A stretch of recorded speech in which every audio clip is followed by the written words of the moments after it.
అలాగే బలగం శ్యామ్ గారిని కూడా వేదిక మీదకి రావాల్సిందిగా రిక్వెస్ట్ చేస్తున్నాము. బలగం శ్యామ్ గారు. సతీ ఏం సతీ ఇంకోరిని పిలిచి నాతో మాట్లాడుతున్నావు అక్కను? నీతోనే. నాతోనే కదా, ఇద్దరు కలిపి మాట్లాడాలేమో అనుకున్నా. నువ్వుగా లేవే నిన్న మొన్నలా. చుట్టూ చూడక్క. ఏమో అన్నం తినట్లే నువ్వు? ఏ కోణంలో కూడా లేనా? కొరలేనా నువ్వు కూడా? కోనకు సేమ్ టు సేమ్ కొరలు. మా ఇద్దరం కలిస్తే కొట్లాడుకున్నాడే. మాట్లాడుకున్నాడా కొట్లాడుకున్నాడా? మాట్లాడటమే. అక్క నేను మడత పెట్టినానుకో అక్క, ఎవరి మాటినా నేను పోతున్నా. ఏలు మడత పెడితే చాలు. సరే, బలగం సంజయ్ గారిని కూడా వేదిక మీదకి రావాల్సిందిగా రిక్వెస్ట్ చేస్తున్నాము. ఇదిగో నాకు ప్రొటెక్షన్గా ఉంటాడు. నువ్వు చూడు, వేలు మడత పెడితే నా తమ్ముడు, మై బ్రదర్. నిలబడాలిగా అంతే, మైక్ ఇచ్చి నిలబడాలి అంతే కదా. నిలబడి మాట్లాడాలి నువ్వు. మరి ఇద్దరు ఎందుకు పిలిచినా? మళ్ళీ ఇద్దరు మాట్లాడాలి. సరే, ఫస్ట్ ఆయన మాట్లాడతాడు. ఓవర్లాప్ చేసుకోవచ్చు. లేదు, ఫస్ట్ ఆయన మాట్లాడతాడు, ఆ తర్వాత నువ్వు. ఓకేనా? రండి. Very good evening. Thanks for the opportunity, Arjuna. I'm happy to speak in front of you, Brahmanandam garu, and happy to be part of this great movie. It's been years you are working on it, Anna, and I'm part of this movie from first, and happy to work with you, and all the very best to all the actors. Movie is releasing on 14th of February. Please do watch at your nearest theaters. You'll not regret. హ్యాపీగా అలా timepass అవుతూ వెళ్ళిపోతుంది, అలా travelling వెళ్ళిపోతూ ఉంటుంది movie. Thank you so much. Thank you so much Sanjay గారు. Please సతీ గారు mark మీద నిలబడండి. గారు అన్నావా అక్క? నన్ను అంత మాట అన్నావా? అప్పుడే దూరపోయినా నేను. అరే సత్తిగా అనాలి. నువ్వు ఎందుకు అనబుద్ధి కావట్లేదు నాకు. అనబుద్ధి అయితే మర్యాద పోనీలే. సతీ, ఇందులో ఏం క్యారెక్టర్ చేసావు నువ్వు? క్యారెక్టర్ సత్తి క్యారెక్టర్ అయితే కాదు. సత్తి క్యారెక్టర్ అయితే కాదు. నత్తి కాదు, సత్తి కాదు. ఊహించుకో. సుత్తి కాదు. సుత్త. నత్తి కాదు, సత్తి కాదు. సుత్త దొరుకుతుందా ఎక్కడైనా? నాకన్నా అక్క తమ్ముడు వైట్ అండ్ వైట్ వేసిన ఎట్లా కొడుతున్నా తెలుసా ఇంట్లో నేను? ఇది వైటా? ఇది నేను వైట్ అండ్ వైట్ వేసిన అందులో సినిమాలా. వైట్ అండ్ వైట్ వేసిన అర్జున్ సార్ చూసి నెత్తి మీద బంతిపూల కిరీటం పెట్టిండు నాకు. ఎందుకు? మంచిగా చేసినావు అని. అవునా? ఈడ కాదు ఆడగాడు బెంగళూరులో తీసుకుపోయి బంతిపూల కిరీటం పెట్టిండు నాకు. వావ్. కానీ కట్ చేస్తే అందరికి ఉన్నాయి, అందులో జూనియర్ ఆర్టిస్టులకు కూడా ఉన్నాయి. అందరికి బంతిపూల కిరీటం. అందరికి బంతిపూలు అంటే ఆ లొకేషన్లో అందరికి పెట్టాలి, నాకు కూడా పెట్టిండు అనమాట. ఓకే. ఇప్పుడు అక్క నువ్వు కొంచెం ఆగితే నేను మా హీరో గురించి హీరోయిన్ గురించి కూడా చెప్పాలి కదా. బై ద వే, మన నిరంజన్ గారు అంటే ఇక్కడ ఉండేటువంటి చాలా మందికి తెలియకపోవచ్చు. మన ఉపేంద్ర గారు అంటే అందరికీ తెలుసు. ఉపేంద్ర గారి ఫేవరెట్స్ ఇక్కడ చాలా మంది ఉన్నారు. వాళ్ళ అన్నయ్య కొడుకు నిరంజన్. కక్కాయ అవుతాడుగా? కక్కాయ అవుతాడు. ఎవరికి? నిరంజన్ కు కక్కాయ అవుతాడు అన్న. అవునవును, అవుతాడు. కక్కాయ అవుతాడు, చిచ్చా అన్నట్టు. అవును, ఎవరో ఒకరు ఉన్నారు ఆయన. చిచ్చా అంటే మన రాహుల్ సిప్లిగంజ్ కూడా వచ్చాడు. పిలుస్తావేంది? మైకు నాకు ఇచ్చినావు, ఇక అందరిని విలువను. కమింగ్ అప్ అని చెప్తున్నా ఇవన్నీ. ఓకేనా? లైవ్ కదా, అందుకని. నీతోనో కష్టం. సుమాక్కతో పెట్టుకుంటే ఇక మన గాని పని. ఇప్పుడు ఇక పద్ధతిగా మొదలు పెడితే ముందుగాల మా గురువు గారికి 10,000 శరణార్థులు.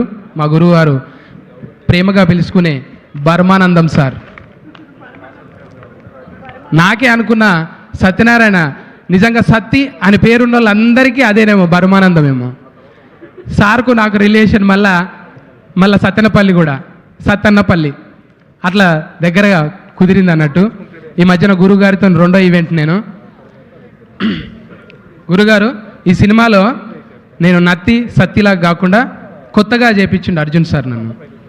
ఎప్పటికప్పుడు స్పాంటినిటీగా మారుస్తూ డైలాగులను ఇట్లా కాదు ఆయన రాసుకున్నది కూడా ఒక్కొక్కసారి చాలా బెటర్ చేసి నాకే ఆశ్చర్యం. అంటే నేను స్టార్స్ని దగ్గర నుంచి చూసినప్పుడు చిరంజీవి గారైనా అర్జున్ గారైనా బాగా దగ్గరగా కొంచెం ఒక నెల రోజులు జర్నీ చేసే అవకాశం వచ్చింది. వాళ్ళు చూస్తుంటే నిరంతరం సార్ వాళ్ళు ఎప్పుడు కూడా రిలాక్స్ లేదు. వాళ్ళ స్టార్డమ్ అంతా పక్కన పెట్టేసి వాళ్ళు ఒక లైట్ మ్యాన్ అవుతారు, ఒక డిఓపి అవుతారు, ఒక అసిస్టెంట్ డైరెక్టర్ అవుతారు. అన్నీ తానే. నిజంగా వాళ్ళ బాడీ మీద వాళ్ళు సోయి పెట్టుకొని కథ మీద కాన్సన్ట్రేట్ చేసి మళ్ళీ పైసలు పెట్టడానికి ఎట్లుంటుంది? సొంతంగా పైసలు పెడితే ఎవరైనా ఒక యాక్టర్ నిర్మాత అయితే ఎంత టెన్షన్ ఉంటుందో తెలుసు కదా. అక్కడ కాల్ షీట్లు పెరిగిపోతుంటాయి, ఇక్కడ సరిగ్గా పర్ఫార్మెన్స్ రాకపోతే వాళ్ళ స్ట్రెస్ మామూలుగా ఉండదు. అసలు యాక్టర్లు ఎప్పుడూ నిర్మాతలు కావద్దని అనుకుంటారు, కానీ ఆయన ఎన్నో సాహసాలు చేసి ఇప్పటికీ ఆరోగ్యంగా అంత అందంగా ఆజానుభావుడు లెక్క నిజంగా సౌత్ ఇండియా బ్రూస్లీ ఆయన ఒక్కొక్క గుద్దితే నిజంగా ఈ అల్లొచ్చి ఆయన బిజ్జల దేవుడు ఈ మధ్యన గుద్దిండేమో ఇటుక బిడ్డల్ని, ఆయన ఎప్పుడో గుద్దిండు అసొంటివి ఇట్లా గుద్దిండు కదా బిజ్జల దేవుడు. అర్జున్ సార్ ఎప్పుడో గుద్ది పడేసిండు రికార్డులన్నీ, ఆయన గురించి చెప్పాల్సిన అవసరం లేదు. ఆయన వేదిక మీద అంతకుముందు జరిగిన ఈవెంట్లు అబ్జర్వ్ చేయండి, నేచర్కి సంబంధించిన వాళ్ళని పిలుస్తాడు ఆయన. నేచర్కి ఎవరెవరు సేవ చేస్తున్నారు, నేచర్ని ఎవరు ప్రొటెక్ట్ చేస్తున్నారు నేను బాగా గమనించిన. అంతకుముందు సింగర్స్తోని కొంతమందితోని అప్పుడు వాళ్ళ వైఫ్ గద్దర్ గారి వైఫ్ వాళ్ళ కూతురు విమలక్కతోని అందరితోని కలిసి కూర్చొని, అంటే అట్లా ఎప్పుడు ఏమి ఇవ్వాలి, మనం ఎవరితో మాట్లాడాలి, నిజమైంది గౌరవం ఏంది, మనం ఏమి ఇవ్వాలి, ఈ సొసైటీకి మనం ఏమి ఇవ్వాలి. అందులో బూతులు లేకపోయి ఉండొచ్చు, పెద్ద రక్తపాతాలు లేకపోయి ఉండొచ్చు, కానీ అందమైన ఆంజనేయుడు, అందమైన అమ్మతనం, కమ్మటి వంటలు, ఒక కుటుంబం, ఒక బంధాలు, బాధ్యతల గురించి ఎంత నీట్గా ఒక కమర్షియల్ సినిమా, ఇది కావాల్సింది సొసైటీకి. ఇది దొంగ బట్టబాజ సినిమాలకి కాకుండా మంచిగా బరువు ఏంది, బంధాలు అంటే బరువు కాదు బాధ్యత కాదు అనే ఒక డైలాగు నిజంగా మన ఇళ్ళల్లో మన పిల్లలకు చెప్తుంటాం. పేరెంట్ ఎవడైనా బాధ్యతగా ఉండేటోడు సీరియస్గా ఉంటాడు. జోకు ఈ సినిమాలో చూసినట్టు డాడీ నేను లవ్ చేసిన ఇద్దరం కలిసిపోయి అమ్మాయిని చూద్దాం ఇట్లా ఉండదు కదా. కుటుంబం అంటే సీరియస్గానే ఉంటాడు ఫాదర్ రోల్. అంటే నువ్వు భర్తగా ఒక అన్నగా ఎట్లయినా ఉండొచ్చు, కానీ తండ్రిగా మాత్రం సీరియస్ ఉంటాడు మనిషి. అట్లా ఆ తండ్రి ఆ బిడ్డకు ఎంత మంచిగా చెప్పొచ్చు, ఎంత ప్యాంపరింగ్ చేస్తూ చెప్పాలి. ఒక తండ్రి దగ్గర కూతురు నటించాలంటే ఎన్ని హద్దులు ఉంటాయి, కానీ అవన్నీ ఏం లేకుండా అడవిలో నెమలి అన్న లెక్క పాటలు ఉంటాయి చూడు.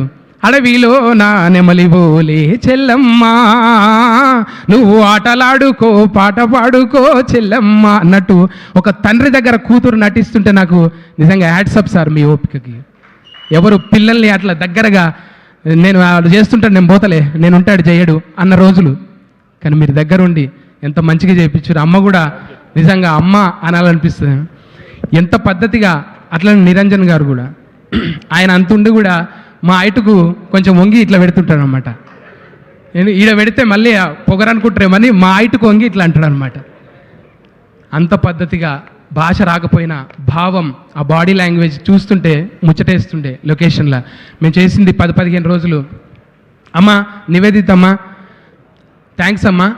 అర్జున్ సార్ అంటే అట్లా తయారు చేయడం, ఇంట్లో అన్నీ చక్కగా ఉంటేనే, ఆ గ్రహాలన్నీ చక్కగా ఉంటేనే ఆ మనిషి అంత పర్ఫామ్ చేయగలుగుతాడు.